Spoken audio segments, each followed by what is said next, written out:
Poliana nessa hora. Se inscreva no canal e aperte o sininho. Por favor, dá o like e comenta. É isso aí.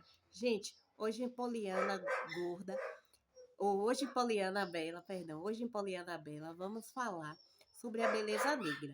Então, a beleza negra é uma beleza assim estonteante, é uma beleza que dá muito o que falar, porque foi uma discriminação no passado, né? Como os lábios dos negros, com o cabelo.